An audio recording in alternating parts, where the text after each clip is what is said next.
Hello दोस्तों, नमस्कार। आज हम लिखना सिखाने में आने वाली समस्याएं और उसके समाधान के तरीके, क्या ये वास्तव में समस्याएं हैं या बच्चों द्वारा सीखने की प्रक्रिया के स्वाभाविक चरण, बच्चों के कार्य पर शिक्षकों शिक्षिकाओं की प्रतिक्रिया का महत्व और स्वरूप के बारे में समझ बनाने का प्रयास करेंगे।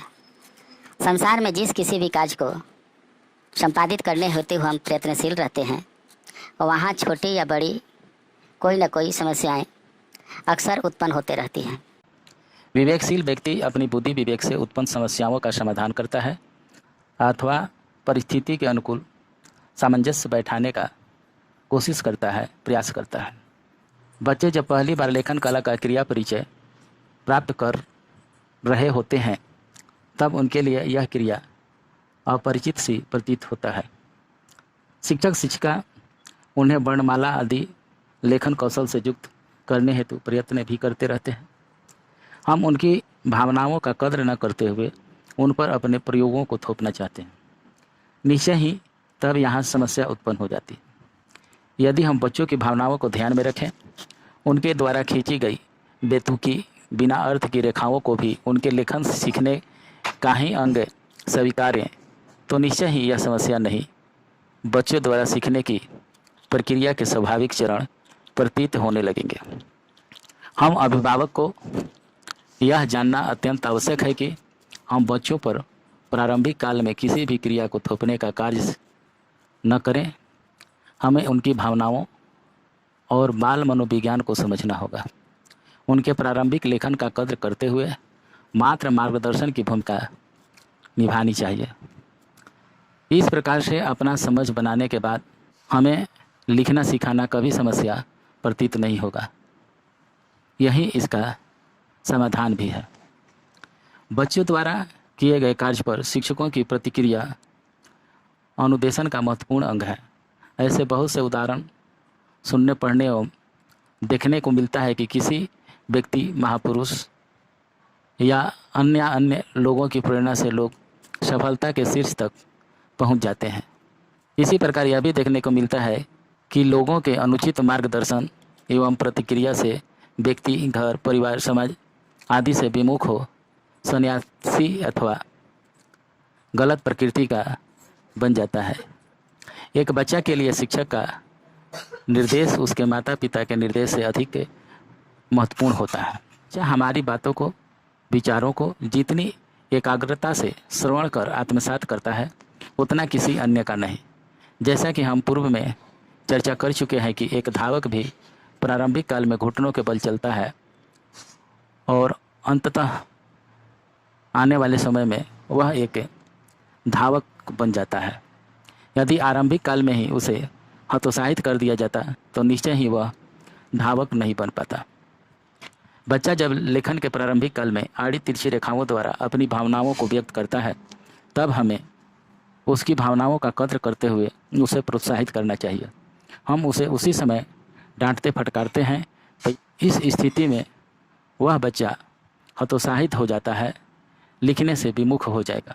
तो बच्चों के लेखन कार्य पर शिक्षकों की प्रतिक्रिया का महत्व निर्णायक होता है, बच्चों के सफल होने में और असफल होने में। प्रायः देखा जाता है कि बच्चों के लेखन पर शिक्षकों की प्रतिक्रिया दो प्रकार की होती है, एक अपने लिए, दूसरा बच्चों के लिए।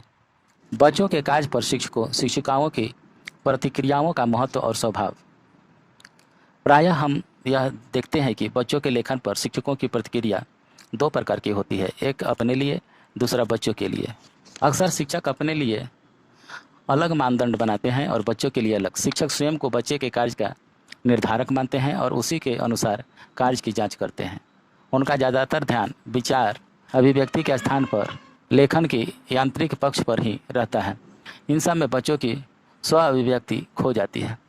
यह एक विडंबना है कि शिक्षक शिक्षिका को बच्चों से यह अपेक्षा होती है कि सही आकार में शुद्ध शब्द पंक्तियों के बीच में बिल्कुल स्पष्ट लिखें, पर खुद हम इसे आसानी से छूट पा लेते हैं।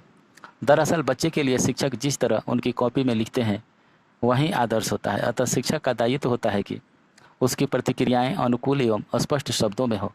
प्रायः देखा जाता है कि जब बच्चा कहानी या पत्र आदि लिखता है तो वह अपनी बातों को अभिव्यक्त करना चाहता है, वह यह भी चाहता है कि शिक्षक उसके विचार को पढ़ें और उसके बारे में कुछ कहें। ऐसे में अगर उसके विचारों को छोड़कर सिर्फ इस बात पर ध्यान दिया जाता है कि बच्चे द्वारा लिखे गए शब्दों की वर्तनी अथवा उसकी वाक संरचना ठीक है या नहीं है, तो बच्चे यह समझने लगते हैं कि उनके विचारों की कक्षा में कोई अहमियत नहीं है।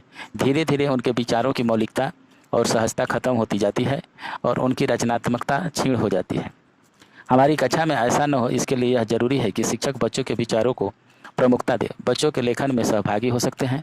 जैसे अगर एक बच्चा अपनी कोई कहानी लिखता है तो शिक्षक यह लिख सकते हैं कि उस कहानी को पढ़कर उन्हें क्या लगा, कहानी पढ़कर उन्हें कुछ याद आया, किसी बात पर हंसी आई, किस बात पर दुख हुआ इत्यादि। शिक्षक को चाहिए कि वह बताएं कि उसे बच्चों के लेखन में क्या आनंद आया, क्या पसंद आया। साथ ही यह भी जरूरी है कि शिक्षक लिखें कि बच्चा अपने लेखन को कैसे बेहतर बना सकता है। शिक्षक अपनी प्रतिक्रिया में ऐसा भी लिख सकते हैं जिससे बच्चे को अपनी लिखी बात आगे बढ़ाने का भी मौका मिले। इसे समझने के लिए एक बच्चा जो अपने नाना नानी को धन्यवाद ज्ञापन कर रहा है क्योंकि नाना नानी उसे खिलौना दिए हैं, अब वह नाना नानी के पास जो पत्र लिखता हुआ, पत्र में व्याकरण एवं संरचनात्मक रूप से बहुत सी अशुद्धियाँ हैं, तथापि इसमें बच्चे के कहने का भाव स्पष्ट रूप से प्रतीत हो रहा है। यदि अध्यापक बच्चे के इस पत्र पर सकारात्मक प्रतिक्रिया देते हैं तो बच्चों में आत्मविश्वास बढ़ेगा। धीरे धीरे उनके अनुभवों एवं स्ववर्तनी में भी सुधार होगा। सबसे खास बात यह है कि हमें लेखन के साथ साथ पढ़ने के अवसरों को भी साथ लेकर चलना है, क्योंकि यह क्रमबद्ध प्रक्रियाएं नहीं बल्कि एक दूसरे में गुथी हुई प्रक्रिया है जो एक दूसरे पर गहरा प्रभाव डालती है। बच्चे द्वारा नाना नानी के पास लिखे गए पत्र में जो एक अध्यापक की प्रतिक्रिया है, उन्होंने दूसरी कक्षा में पढ़ने वाले बच्चे के लेखन पर दी है। बच्चा द्वारा नाना नानी को लिखे पत्र में अपनी प्रतिक्रिया उत्तम, अति उत्तम, अच्छा, बहुत ही अच्छा नहीं देकर इस प्रकार देते हैं। यहाँ अध्यापक बच्चों की भावनाओं का सम्मान करता है। जो त्रुटियां बच्चों के द्वारा दी गई थी उसके लिए किसी प्रकार की प्रतिक्रिया नहीं दी गई है। हाँ, इतना जरूर किया गया है, जो भाव बच्चा क्रमबद्ध तरीके से कहने में असमर्थ था, अध्यापक ने उसे प्रतिक्रिया में ही व्यक्त कर दिया है। अध्यापक ने लिखने के तरीकों को भी प्रतिक्रिया में ही व्यक्त करना अच्छा समझा है। इसके लिए बच्चों को किसी भी प्रकार का निर्देश नहीं दिया। वस्तुतः अध्यापक को ऐसी प्रतिक्रिया देनी चाहिए जिससे निश्चय ही बच्चों में आत्मविश्वास का संचार हो। आत्मविश्वास से पूर्ण बच्चा लेखन की प्रारंभिक अवस्था आड़ी तिरछी लेखन से प्रारंभिक लेखन की क्षमता को शीघ्र ही सुगमतापूर्वक प्राप्त कर सकेगा। बच्चा लिखने में आने वाली समस्याओं से कभी भयभीत नहीं होगा। वह सहजतापूर्वक विविध चरणों को पार करते हुए भविष्य में अच्छा लेखक बन सकेगा। यही तो लेखन का उद्देश्य भी है। लेखन के संबंध में विभिन्न गतिविधियों, विषयों, उदाहरणों को पढ़ा जा सकता है, जिसमें एक भाव सर्वत्र है कि लेखन के विकास की प्रक्रिया में बच्चे बच्चियों के अनुभव संसार को महत्वपूर्ण माना गया है।